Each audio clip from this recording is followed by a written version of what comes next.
Saatnya kamu dengarkan Pro2 Kapa, karya Paguntaka. Yeay teman Pro2, akhirnya Kapa ya, karya Paguntaka spesial Bakar Ramadan. Akhirnya kembali lagi setelah nunggu setahun ya.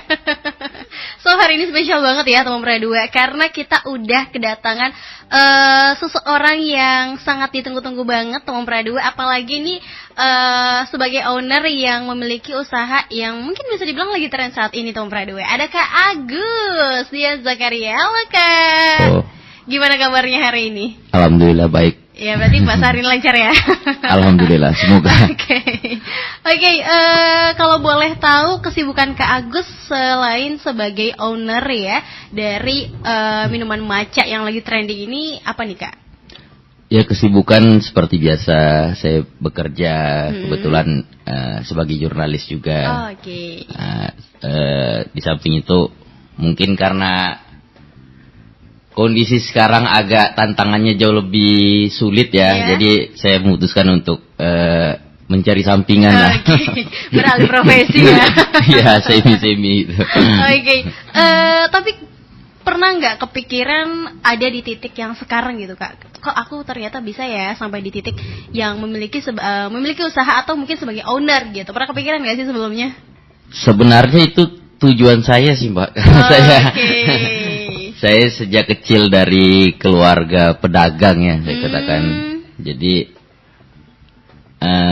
bekerja itu sebenarnya hanya sementara aja visi saya, dan memang endingnya saya berniat ke dunia situ. Nah, mungkin ini masih permulaan, jadi yang kecil-kecilan dulu. Jiwa-jiwa ownernya tuh emang udah ada ya dari dulu, dari keluarga ya Kak ya? Saya lebih sedang menyebutnya pedagang, Mbak. Kalau owner terlalu. Oke. Nah, sebelum usaha ini jalan ya, ada nggak sih momen yang benar-benar tuh bikin Kak Agus itu yakin kalau minuman matcha ini bisa jadi peluang, bukan sekedar tren sesaat? Pertama saya melihat di Indonesia ini ya banyak hal-hal yang biasa booming, kemudian hilang. Termasuk makanan, fenomena matcha ini salah satunya. Oke. Nah saat ini dalam setahun terakhir lah kita tahu matcha ini cukup populer di kalangan Gen Z, terus di apa yang generasi setelahnya itu? Gen Alpha.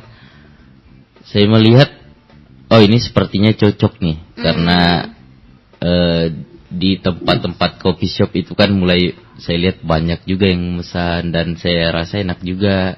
Sempat mencoba, dan kebetulan setelah mencari-cari, awalnya nih saya mau usaha kopi, mau jualan kopi nih sebenarnya. Terus beralih ke matcha. Ya, setelah melihat iklan juga, terus juga sudah mengamati matcha di luar, melihat iklan promo yang cocok lah dengan kantong saya untuk memulai. Dan akhirnya saya mencoba memberanikan diri. Oke, pokoknya keluar dari zona nyaman ya Kak ya? Iya. Tapi kenapa sih harus matcha gitu? Kan banyak ya sekarang itu jenis minuman-minuman yang lagi trending. Kenapa harus memilih matcha Kak? Pertama, setelah saya pikir-pikir, kopi ini kan sudah menjabur banget ya. Udah banyak banget ya. Ya, kalau di Tarakan ini tiap 30 meter mungkin ada pedagang kopi, ada pengusaha kopi, belum lagi kafe. Dan yang kenapa matcha? Karena minuman lain juga sudah cukup banyak, seperti kalau teh kan nggak mungkin, itu kan ada di warung-warung juga jadi pendamping es teh atau apa. Atau SS kan sudah banyak. Mungkin cocoknya dia di sekolah-sekolah, mungkin di kantin. Iya, betul. SS 2000-an ya. Ya, betul. Jadi ya mungkin juga pengetahuan minuman saya juga terbatas, jadi memang jodohnya ketemu di situ mungkin. Jodohnya di matcha ya. Kalau kita tarik di awal perjalanan Kak Agus ya, sebagai pedagang dari haus jadi peluang, matcha teman berbuka. Ini pas banget ya. Karena kan ini juga masih awal Ramadan, mungkin banyak juga teman-teman yang penasaran gimana sih rasa matcha. Mungkin kalau di media sosial banyak yang tidak cocok ya, karena warnanya hijau seperti rumput ya. Tapi memang ada beberapa juga yang emang udah suka banget dengan matcha. Nah, Apa keputusan paling berani yang pernah kakak ambil untuk usaha matcha kali ini? Pertama, setelah saya melihat itu, saya merasa cocok dan saya pelajari sedikit-sedikit lah. Ternyata matcha ini ada semacam kemiripan juga dengan kopi. Ya, sebagai antioksidan, penetralisir gula darah yang tinggi, nah itu. Dan itu juga sebenarnya jadi salah satu minuman kesehatan di Jepang. Betul. Setelah saya baca, saya pikir ini bagus juga sekalian saya selain yang mungkin selera orang beda-beda ya, ada yang juga yang merasa enak, ada yang juga yang merasa kurang suka. Kalau saya rasa sih lumayan sih. Selain saya bisa mempromosi, saya juga bisa mengedukasi pembeli. Walaupun ilmu saya masih cetek. Betul. Tapi kan memang kalau yang seperti yang kita ketahui, kalau misalnya kita searching di media sosial atau di Google ya, minuman matcha ini kan sehat banget ya kak ya. Karena juga seperti yang kakak bilang bisa mengatur gula darah kita juga, apalagi pada saat puasa. Tadi kakak bilang kenapa milih matcha ya, karena memang cocoknya dibaca. Nah, apalagi kan saat ini matcha itu lebih tren banget nih ya. Sekarang banyak banget yang suka minum matcha, entah tanpa gula ya, atau dengan kombinasi latte gitu. Nah, kalau Kak Agus sendiri lebih fokus ke tren atau memang udah karakter rasa yang kuat banget nih di matcha nih Kak? Kalau sekarang mungkin masih di ngetren kali. Karena saya juga sebenarnya masih menerima masukan-masukan, mengevaluasi dari pelanggan saya gimana rasanya ini. Kadang saya dikasih masukan. Walaupun nggak berubah-berubah mah tetap aja standarnya ke franchise-nya itu. Cuma mungkin ada yang sedikit saya tambahkan, ada yang kurangi untuk menyesuaikan lidah pelanggan di sini. Seperti itu. Nah, ngomong-ngomong soal usaha ya, ini udah berapa lama nih berjalan nih Kak, kalau untuk usaha minuman matcha sendiri? Belum lama sih. Masih hitungan bulan ya? Masih hitungan bulan. Tapi mungkin boleh kali ya teman Prado nyoba. Ini kalau boleh tahu cabangnya udah di mana aja atau mungkin baru satu tempat aja nih Kak? Saya baru memulai satu tempat aja. Di mana nih? Di Jalan Bayangkara. Walaupun lebih dekat Jalan Aki Balak sebenarnya. Pokoknya buat teman Prado pengen penasaran, boleh banget ya datang ke booth ke matchanya dari owner Kak Agus ya teman Prado. Dan untuk filosofi di balik brand matcha yang kakak bangun ya, mau dikenal sebagai apa nih oleh pelanggan? Saya belum siapkan sih buat dikenal sebagai. Yang pastinya sih pengennya selalu menjadi banyak nambah ya pelanggannya gitu.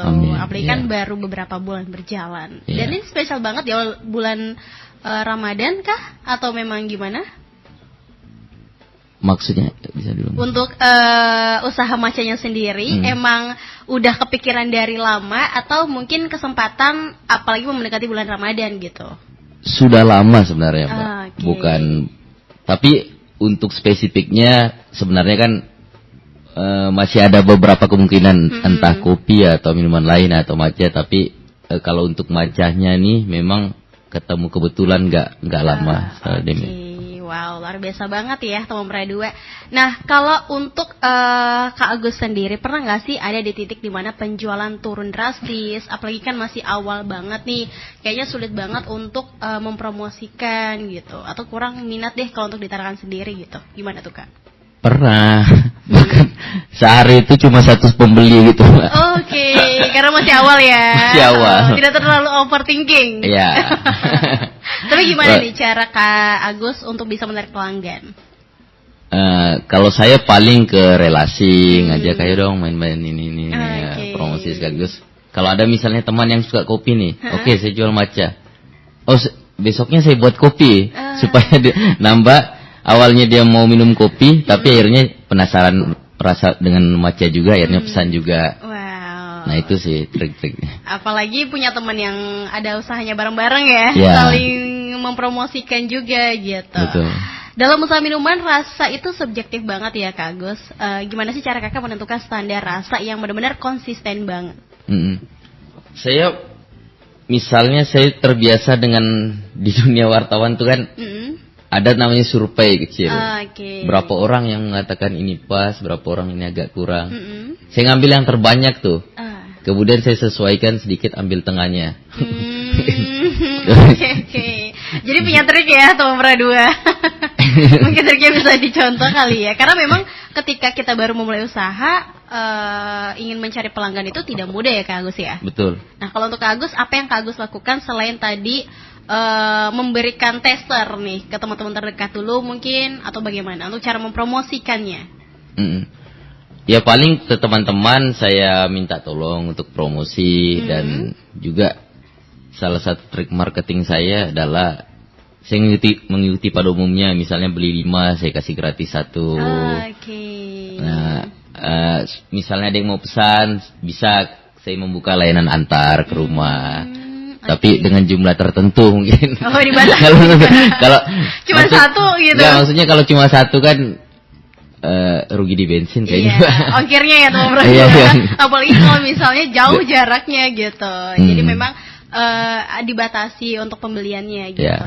Oke. Nah, apa proses real dan juga error yang paling panjang ya waktu nentuin resep matcha yang sekarang nih Kak? Atau mungkin dari resep Kakak yang mungkin udah berkali-kali nyoba ya, tapi belum ada yang pas di rasanya warga Tarakan nih, apa nih proses panjang yang Kakak laluin?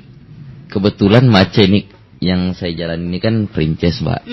Jadi nggak perlu waktu panjang karena resepnya sendiri sudah ada dari sana. Oke. Udah terracik ya? Sudah terracik, tinggal di style aja apa yang kurang. Ditambahin sedikit 1 gram atau dikurangi 2 gram. Iya betul. Berarti kalau untuk matcha sendiri ini cuma ada 1 menu atau beberapa Kak? Atau mungkin bisa dikombinasi dengan matcha kopi juga nggak sih? Saya pernah mau mencoba itu, nekat.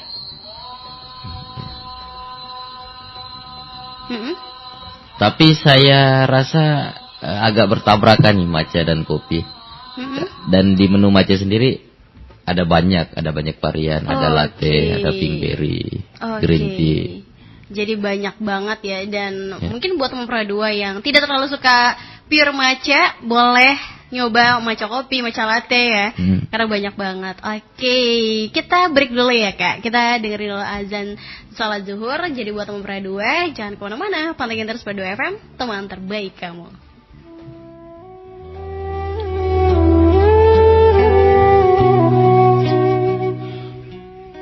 Teman Pro 2, saatnya kamu dengarkan azan zuhur untuk wilayah kota Tarakan dan sekitarnya. Jangan lupa sholat ya. Allahu Akbar,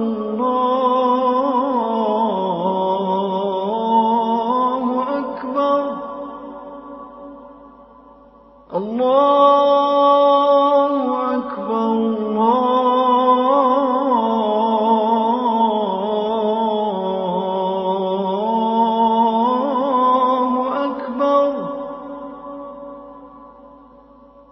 أشهد أن لا إله إلا الله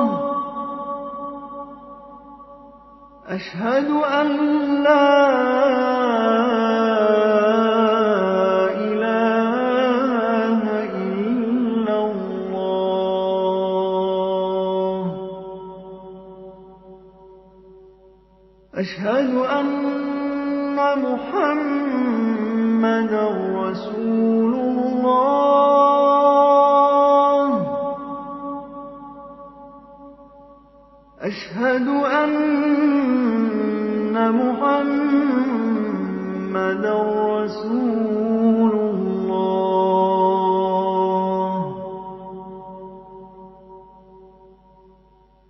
حي على الصلاة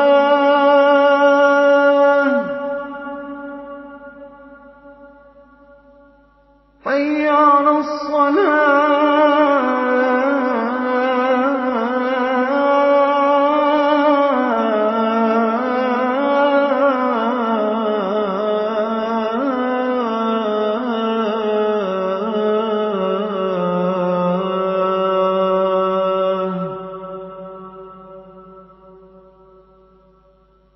حي على الفلاح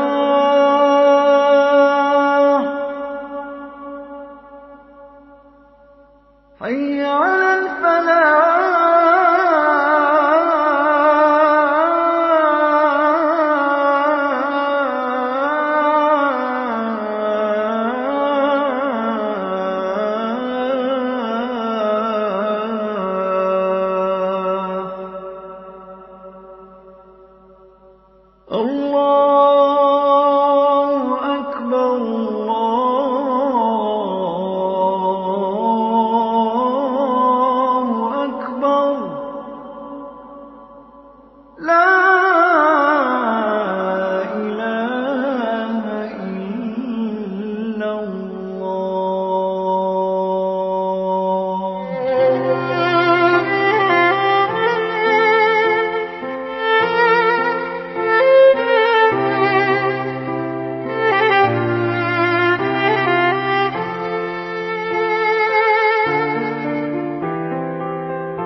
Pro 2 FM,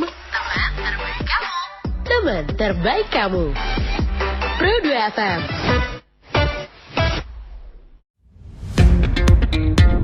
Selamat datang di era digital baru.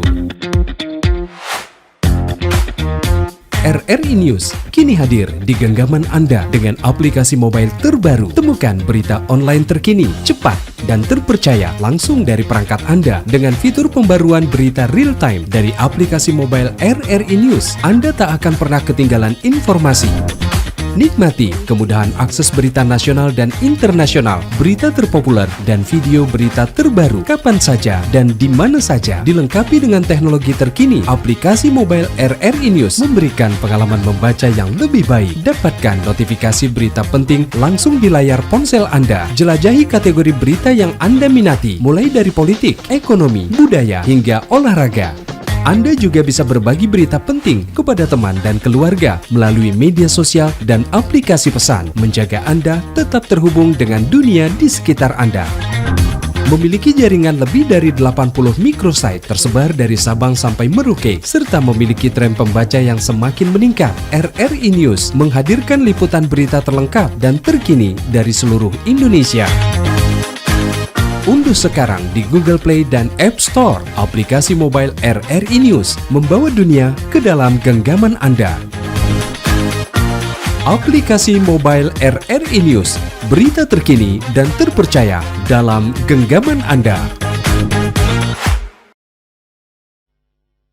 Yes, Topra 2, kita masih di Kapa, karya Pak Guntaka spesial berkah Ramadan. Dan kita masih bareng Kak Agus, owner Maca, yang bikin haus banget ya. Hai Kak Agus. Halo. Masih semangat ya? Masih semangat, Walaupun alhamdulillah. puasa. Iya dong, harus ya. Nah, kakak ini kan baru pertama membuka usaha ya, sebagai owner atau pedagang minuman matcha yang lagi trending banget. Nah, apa sih tantangan terbesar dari Kak Agus sendiri ketika baru memulai untuk membuat atau terjun ke dunia bisnis apalagi minuman gitu Kak? Tantangannya sendiri bagaimana kita mengelola keuangan yang pas-pasan ya. Oke. Kadang kalau kita nggak teliti itu di situ terjadi kebocoran-kebocoran. Betul. Sehingga membuat kita bukannya untung malah buntung gitu. Nombok ya jadinya. Nombok. Oke, jadi memang yang pertama itu dari kelola keuangannya. Ya, Oke, berarti memang harus dicatat nggak sih Kak kalau untuk pemasukan dan juga pengeluaran gitu? Wajib. Wajib banget Wajib ya? sebenarnya. Oke. Bahkan kalau untuk yang profesional sendiri kan, yang bagian es batu atau air semili pun dicatat. Cuma saya nggak sampai situ karena belum ribet gitu ya, HPT gitu. Saya yang kasar aja. Oke. Nah, kadang kalau itu yang kita tidak teliti, itu bisa menjadi sumber kerugian di situ. Oke. Nah, kalau untuk bisnis minuman, ini kan Kak Agus baru banget terjun baru beberapa bulan. Yang paling penting nih Kak, dari bisnis minuman ini adalah rasa, branding, atau mungkin harga? Kalau untuk Tarakan saya melihat pertama harga.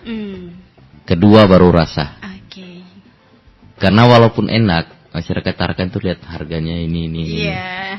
Oke, kita bicara rasa kalau kita punya keunggulan tempat. Betul. Kalau kita cuma booth di pinggir atau gerobak yang dengan kita desain demikian rupa, itu rasa nggak ngangkat. Kalau kita harganya juga kalah dengan yang lain yang bisa menjual lebih murah. Betul. Seperti itu kalau saya melihat. Oke, berarti harga dulu ya, baru rasa gitu. Karena memang kalau untuk harga, biasanya kalau warga Tarakan tuh lihat harga dulu nggak sih? Betul. Oke, yang pastinya sih karena baru beberapa bulan ya, jadi wajar nggak sih Kak kalau misalnya kita lebih berani perihal harga kalau soal rasa kesekian. Tapi memang sih kalau untuk soal minuman ini banyak banget ya sekarang di Tarakan. Kopi aja ada di mana-mana gitu ya, bahkan di depan rumah pun ada gitu. Tapi memang sih kalau untuk usaha yang baru memulai itu butuh banget proses yang panjang juga nggak sih Kak? Nah, Kakak pernah nggak sih ada di posisi yang benar-benar terpuruk banget, bingung ini harus diapain karena baru terjun ke dunia bisnis gitu? Itu yang saya bilang tadi, yang jualan seharian cuma dapat satu pembeli. Ya kadang kita jaga malah rugi, kita nombok jajan sambil jajan gitu. Iya lagi. Ya tapi dipikir-pikir ya mau bagaimana lagi, mungkin beginilah perjuangan dari berdagang dan orang-orang besar sana pun nggak lahir langsung besar, mereka pasti mulai dari nol dulu, mereka sakit-sakit dulu. Ya mungkin ini memang ini jalannya. Kalau saya mau jadi orang besar ya saya harus lewati ini semua. Iya, gitu aja betul banget sih. Harus ya ngikutin proses ya Kak ya. Nah, seberapa besar peran media sosial dalam membangun brand Maca Kakak? Apalagi kan Kak Agus sebagai seorang jurnalistik. Ya, saya tahu peran media sosial cukup membantu. Cuma untuk saya belum memanfaatkan itu secara maksimal, Mbak. Oke. Kenapa tuh Kak? Pertama saya fokus di mengurus mengolahnya ini. Kemudian saya disibukkan dengan pekerjaan. Oke. Nah, dan ketiga saya juga harus mengontrol. Ada orang yang membantu lah. Orang yang membantu saya harus kontrol, saya bantu juga.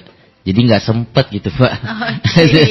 Kayaknya next harus dibikinkan media sosial deh atau nomor 2. Ya sudah ada, cuma nggak diurus, dibuat gitu aja. Oke. Berarti kalau untuk sekarang ini udah ada timnya atau mungkin Kakak sendiri nih yang terjun langsung untuk berjualan? Ada tim sebenarnya. Oke. Dan ada strategi khusus nggak sih Kak untuk bisa menarik pelanggan baru di tengah kebanyaknya minuman kekinian? Strateginya itu sih, kita menjual jenis berbeda, walaupun maca juga sudah beberapa yang diterakan, tapi setidaknya tidak sebanyak kopi, sehingga saya pikir itulah yang menjadi keunggulan. Kalau kopi banyak, mungkin kalau dari situ maca cuma satu. Nah jadi kalau orang kepingin minum maca, otomatis ini ada maca di sini cuma satu. Dia mau pergi kemana gitu jauh, mending beli di sini dulu. Itu sih. Yang paling dekat ya. Sederhananya. Nah pernah nggak sih Kakak melakukan kesalahan yang sering banget dilakukan anak muda saat baru memulai usaha minuman gitu? Atau mungkin Kakak kan baru terjun nih, ada nggak sih istilahnya gambaran dari orang-orang sekitar nih kayak gimana sih dalam proses berjualan yang baik dan benar gitu untuk agar tetap lebih konsisten gitu? Di usia saya berjualan kan belum banyak juga ya pengalaman dan ilmu saya. Tapi yang saya yakini, usaha itu memang dibangun secara konsisten apapun yang terjadi.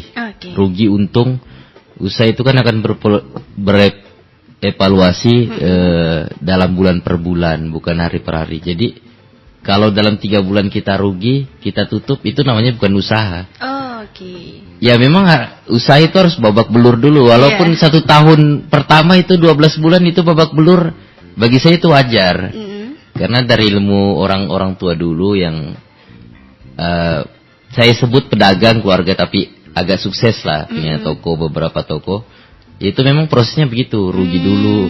Tapi bukan berarti disengaja, itu siklus dan kita sudah berusaha mencegahnya, tapi memang itu terjadi dalam dunia bisnis.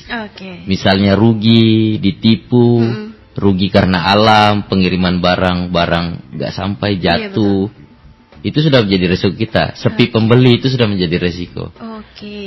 Dan kemenangan ini kalau dari saya belajar ya dari orang tua dulu, kemenangan pengusaha itu bukan dari seberapa hebatnya, tapi seberapa kuat dia bertahan. Wow, luar biasa banget. Ini bisa menjadi quotes ya atau nomor 2 ya.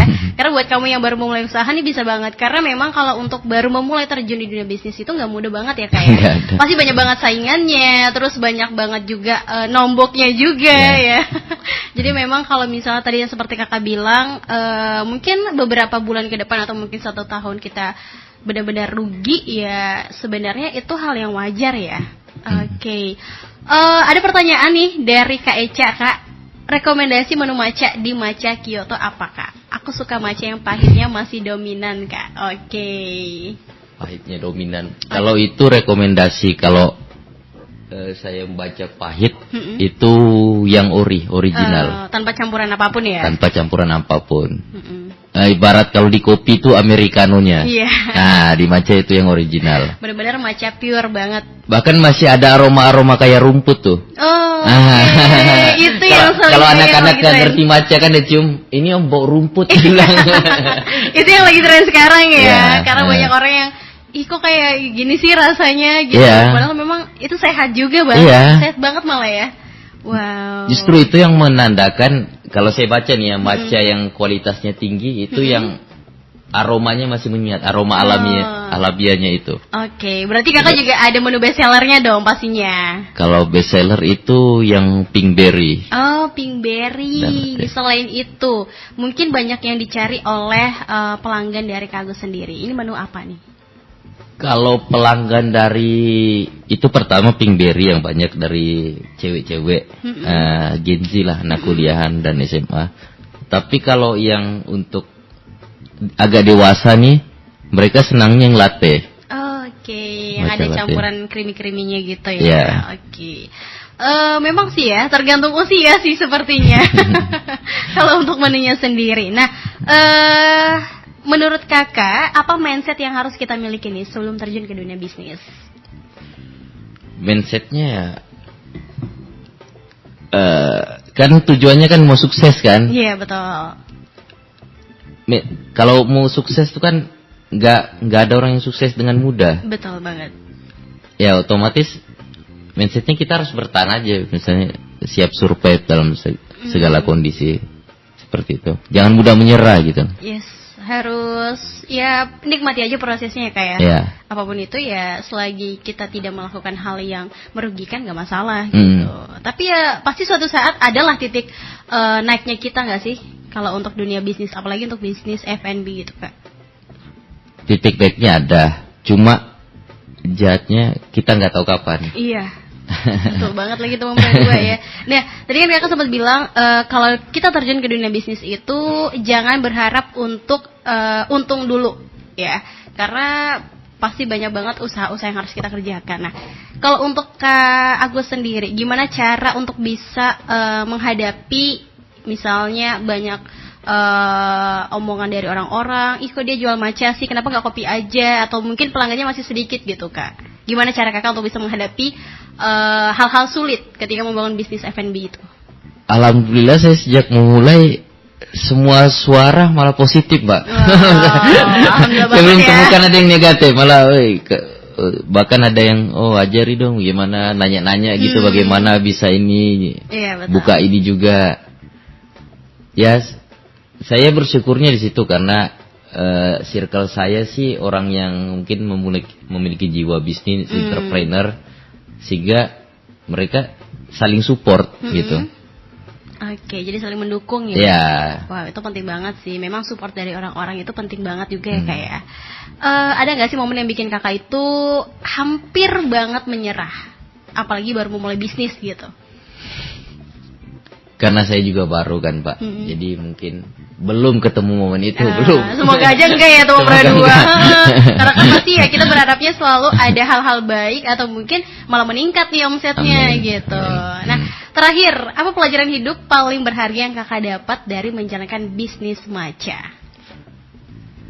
Pelajaran hidup yang saya dapat, mungkin kita bisa mempelajari dan memperdalam sesuatu dalam waktu lama. Oke. Tapi belum tentu kita pelajari, kita dalami, itu jodoh kita. Yes. Bisa jadi menjelang hari kita berpindah ke yang lain. Iya kan? Iya kan? Bingung ya. Oke. Jadi memang kita tidak bisa memprediksi ke depannya seperti apa ya. Yang pada intinya sih jalani aja dulu ya kayak. Ya. Oke. Kalau dalam cinta itu hati bisa dengan mudah bolak-balik. Iya. Kalau dalam kuliner lidah dengan mudah bisa terbolak-balik. Iya betul banget. Selera tiba-tiba berubah aja gitu. Hari ini kita mie ayam 4 euro, kita nggak tahu setelah rasa mie ayam ABC kan. Oke. Aduh luar biasa banget ya obrolan kita hari ini teman berdua, apalagi ngebahas tentang usaha bisnis yang mungkin dari kalangan Gen Z juga udah mulai merambah ya untuk berbisnis kopi yang udah bisa dibilang kayaknya di Tarakan ini 1001 cafe deh. Isinya kopi semua. Tapi thank you banget ya Kak Agus sudah mau sharing tentang Sama-sama. usahanya. Dan next kita bakal mungkin datengin kali ya buat matcha. Karena jujur penasaran juga sih kalau misal matcha ori itu seperti apa gitu Kak. Oke, terima kasih Kak Agus. Semoga bisnisnya lancar. Dan berkat Ramadan hari ini udah selesai ya teman berdua. Karya Pak Guntaka juga udah kelar. Tapi jangan kemana-mana, karena tadi masih nemenin kamu sampai di jam 3 sore. Bye. Bye.